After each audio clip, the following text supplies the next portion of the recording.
Hey guys, Blobberfish here. Today we're doing a tank overview of the Type T-34, which is a Tier 5 Chinese medium tank. This tank leads up to the 113, which is the Tier 10 heavy tank on the Chinese line. And I was on the test server and I had to go with it, and it is absolutely amazing. So I really want to go up that line, try and get that tank, because I reckon that would be a good idea. So the Type T-34 is basically the Russian T-34, except it's Chinese. And all they've really done with it is given it a nice new Chinese paint job, and I think the gun might be slightly different. I don't know. Let's get the T-34 up now. I'll just go by the tech tree because I don't have it in my garage. So here's the T-34 vehicle details. Let's get that up, and then let's get the vehicle details of the Type T-34 up. There we go. So let's see the differences. There is 50 more hit points on the Chinese one.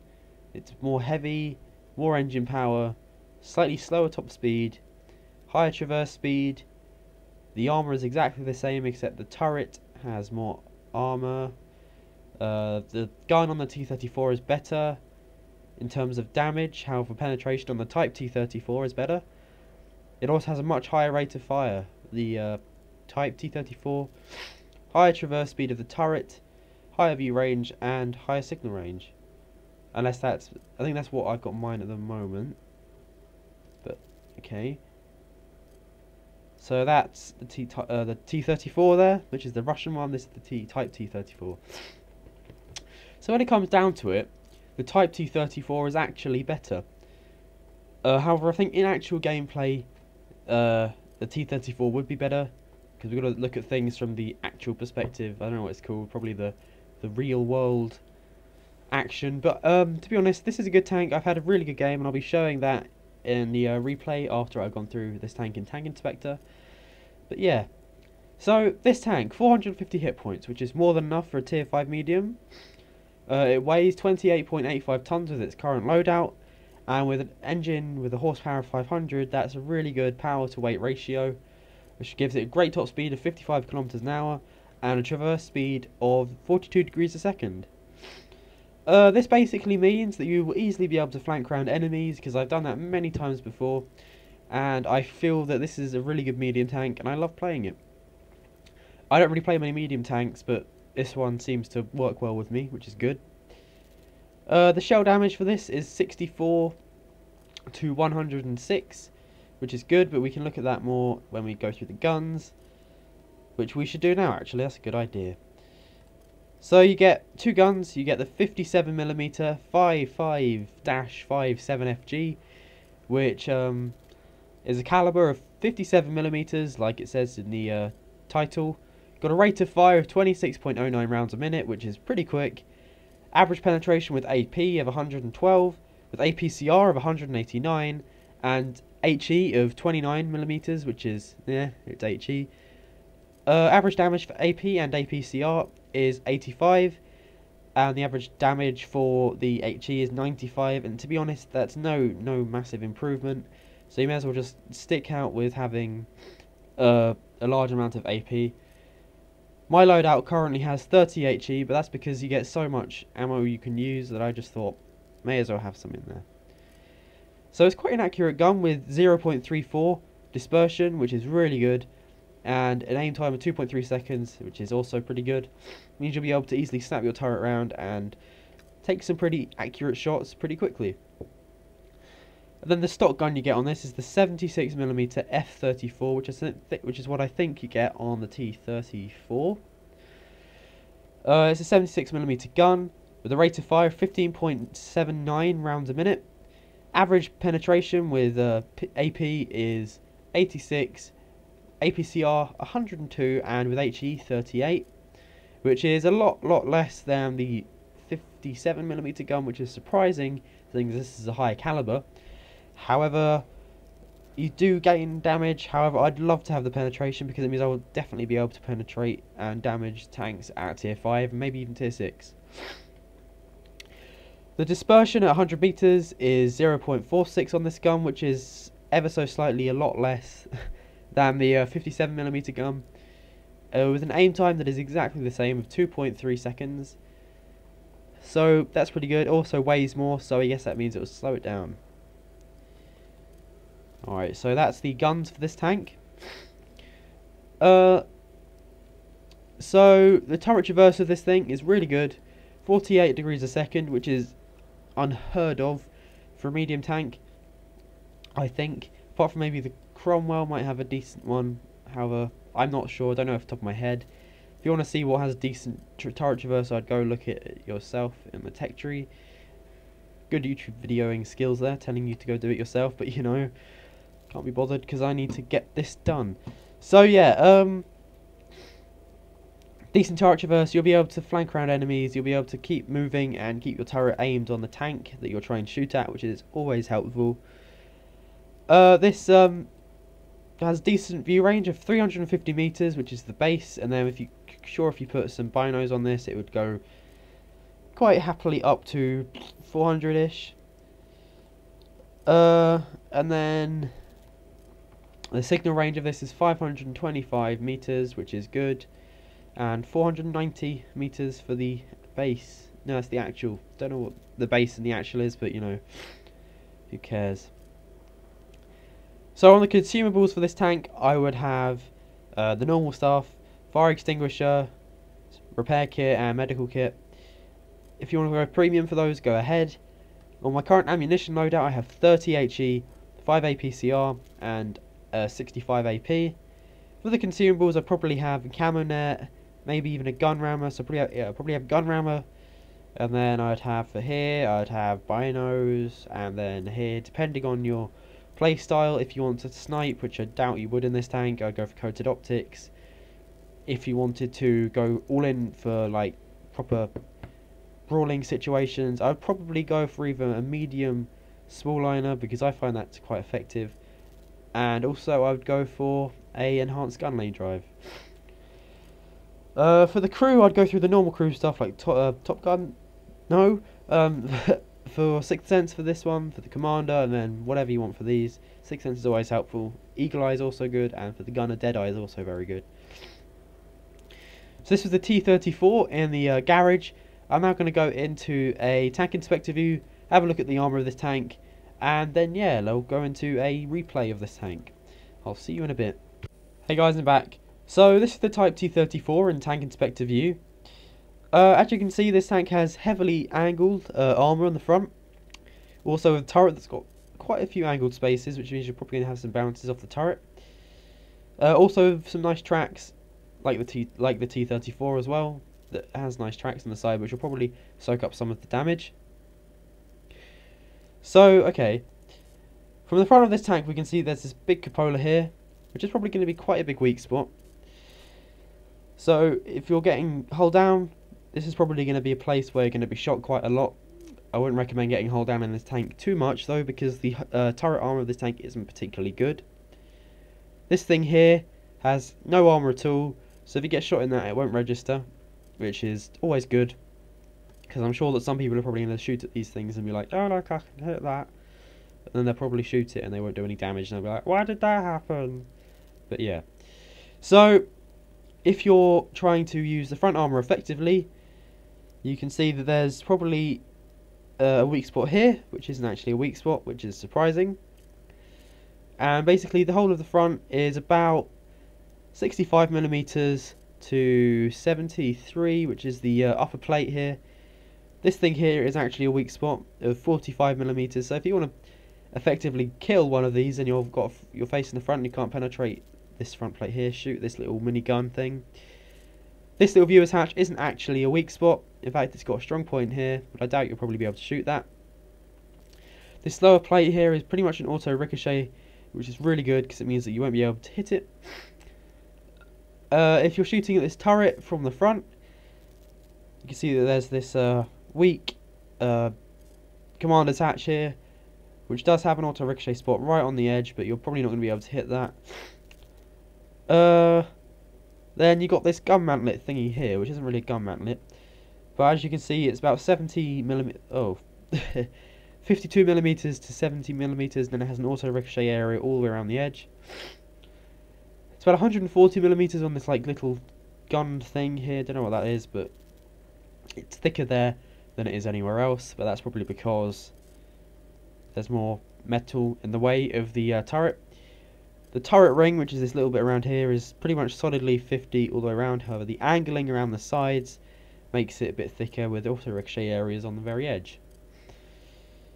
Also on the sides of the turret, you've got these angled spaces which give it an auto ricochet area here and here. And then you've got these flat surfaces which are about 57mm, which means they're going to be penetrated quite easily, which isn't always a good thing. Okay, now to the side of the tank. As we can see, there's a large amount of track covering a large amount of the side of the tank here, which means that there's pretty much, if you hit anywhere here, you got an armor equivalent of about 88 to 87, 85 even. If you hit the front, you'll, like these areas, you won't damage the tank, you'll just damage the track, and if you have high penetration, you probably will damage the tank. This area here, shoot that, you'll damage the track, probably, I got hiccups. Probably won't damage the tank though, so that's always a good thing if you're the tank driver who's not being shot at. No, who is being shot at, sorry. The side of the tank is angled, as you can see, and it's got an armor equivalent of 48mm all the way along. This is pretty much good enough for a light tank who might be coming up to you and trying to shoot at you, so like a Lush or a Leopard with its auto cannon thing. That might not be able to penetrate every round. It's a lot the same with the back, because the back is heavily armoured and that gives it quite a high armour rating in terms of a tier 5 medium tank, which is good. This turret here is angled, and you can see that it is around about 59 to 61mm, which is pretty good for a turret at tier 5, especially on a medium tank. This area here is probably about 53 to, where is it there, 55, which is also pretty good. This area here, same as the side of the turret, except as you go out to the edges you get auto ricochet areas and higher armor equivalents. And this thing here isn't an armor equivalent at all, so I wouldn't recommend shooting that. The cupola is also there, so you can shoot that if you can get to it. Again, that's going to be auto ricochet areas on the very edges, however it's going to be about 53 to 70mm on the sides. At the back, you can see there's this really heavily armoured area here, angled, sorry, heavily angled area here, which has an armour equivalent of around about 54mm, which is pretty good. It means you won't be able to be penetrated 100% of the time from light tanks, and I demonstrate in my replay that this is possible to not be penetrated by light tanks like the Lush. On this lower plate on the back, you can see there's about 59 to 60mm of armour, which means that you're probably going to be ricocheting some shots, which is always a good thing. Then you've got 40mm here on these little loby bits, which are probably going to be weak spots on the back. Back of the turret is 47mm with large amounts of auto ricochet area on the side of the turret because of the high amount of angling. Also, there's the cupola up here and this little hatch here, which is weaker spots than this. So if you want to use this tank effectively, angle it about 45 degrees like this if you're ever in a conflict, and you can see there's lots of auto ricochet areas like here and all the way up here. Where is it? Disappeared. Here, and this area here is all going to be increase your armor by about 20mm. Along the side, same thing, except it's going to get a bit thicker the further back you go, and in tracks it's going to be very thick indeed. Turret, if you angle the turret and you get it facing towards us, if I can do that, you can see that it's basically exactly the same amount of armor thickness, except it's not. So okay then, so that was the T-34, Type T-34, sorry, in a tank inspector view. Now I'm going to go into a replay where I demonstrate the speed of this tank, the armour, as well as a few other things. And yeah, let's get into that. So this is the replay I'm going to be showing you guys. It's on the map Abbey, as you can see, and it's a tier 5 game, which is pretty good for this tank. It can get into tier 6 games, and when I do, don't seem to have a massive problem with it. However, it does kind of affect gameplay sometimes. So as you can see, even spread of heavies, mediums, tank destroyers, light tanks, and artillery. However, the other team has slightly more tank destroyers than us. No, light tanks than us. And we have less TDs and mediums. We have a lot of mediums, which is good. So I'm deciding to go off into the middle, into this like area of this big courtyard up there. I find it's quite helpful. You can get some decent spots in on the flanking side, on that kind of path down the 8 line. And also you can get some good spots in on the 7 line and 6 line. So I'm trying to get up here as quick as I can, because usually you get some other, the opposition will usually come up here, the light tanks. And you want to try to get there before them, because they will probably have numbers on you. So they'll have like 2 or 3, and you'll probably be yourself if you're in a medium, unless you're in a platoon, in which case lucky you. So I'm kind of aiming here, because I know that there's light tanks that hang out there to try to get spots in. And as you can see, there's that M5 Stuart. He just seems to fall back, and he just tries to run away, get away from the fire. But he stops, tries to get some shots on at me, but I managed to wipe him out. So this is Panzer 1C here, who's just shooting at my butt. He's not seeming to penetrate me, which is good. Good angled armor of this tank. No idea what I'm doing here. Shit play, personally, I think. But, you know, kind of a tense moment. I was also talking to my girlfriend at this time. So yeah, T-26 here. Take a shot at him. I get him dead. The Marder 2 and the Lush were also taking some health off him, so that was a good play by them. So this Panzer 1C is rushing away, and I'm kind of donking the shot at it, so I take a shot at this Bishop. Now, the second shot I take, I kind of rush it. However, I realise I need to kind of give it a couple of seconds before I take the next shot, because I need to let it fully aim, or nearly fully aim. Ricochet, an unlucky shot there from the Bishop. There we go. That's the Bishop wiped out. And then we've got this T-67 up here, which was the T-49 until the new one came in.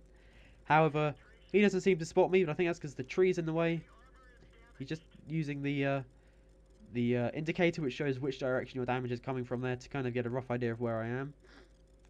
Now he's kind of staying behind this hill, which is a very good use of terrain. But this M4 is kind of like, fuck you! And it's kind of just driving up there. I think he gets killed, which is probably for the best, because he seems like a bit of a silly player. No offense, Mr. M4. Shouldn't go in front of a T-67 like that. So then I decide to auto-aim, because I find when you're on the move, auto-aim is very useful. And T-67 managed to get a couple of shots off at me, but in the end, I wipe him out. So if you've been paying attention to the map, you'll have seen that on the 1 line, we've kind of just lost it. The KV-1 there was wiped out by this Churchill and another KV-1 on the enemy team, and we've now lost that side. We've only got an Archer who's defending the our cap, as well as the grill, but that's artillery, so kind of self-explanatory. So the player, the No Effect, which is a good name, who was in the KV-1 that got wiped out, is saying cap.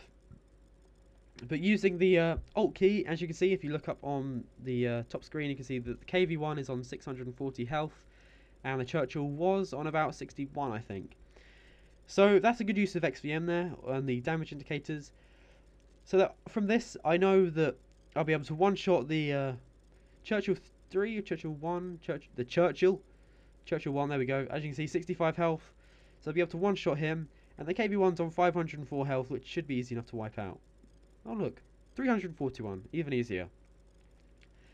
But we've got the KV-1 who's saying cap, cap, cap, and I'm just like, no, we need to defend the our cap, because our cap's kind of more important. So here I kind of see if I can get a spot on the Churchill, then I realise that my view range isn't big enough, and I use the map there, the little blue circle is my view range. And the KV-1 just said, Type 34, you just throw the game away. I'm not too sure I have, to be honest. But it's not nice to hear people saying that, because you can't really blame people for losing a game. It's just a game, after all. But if they know, I tried to get around behind this Churchill 1 here and the KV-1, which seems to have worked quite well. This Churchill was just like, no! And then there's this KV-1 up here who doesn't seem to realise that I'm here, and is kind of more focused on the M2 medium, which is apparently a bigger threat than me. But I take shots at him, I eventually wipe him out. Rate of fire of this gun is really good. There we go. And that's Top Gun. Didn't do particularly much damage in that game. However, it's average damage of 85, 1,364 damage is pretty good, I think. In the chat there, I'm just like, I definitely messed up the game for everyone. No, I didn't. But yeah, so that was that game. It's gonna end soon. We got the Electo, who kind of, does he get spotted? I can't remember. Let's just let the game play out. So I'm kind of rushing down. The speed of the tank is really good, as you notice from getting from their cap to our cap. Good maneuverability of this tank. There's the Electo. His health kind of evaporates off from the Churchill and the Chi-Ri. Is that Chi-Ri? No, it's a Chi-He. Exactly the same, just with a he. So that was that game. It was pretty good. Showed the maneuverability of that tank. A few other things like the gun. And yeah, let's get into the post-game stats where we can have a look at how I did. So as you can see, I got a Top Gun. I got cool-headed from all those ricochets. And I got a first-class remastery badge, which is pretty good. Damaged a wide range of tanks, which is always good. 20,500 credits and 2,500 experience. Always good to see. That was the ×3 first victory. Team score, KV1 came first, which is pretty good. Well done to him for the high amount of damage he did. Which means he also got high caliber.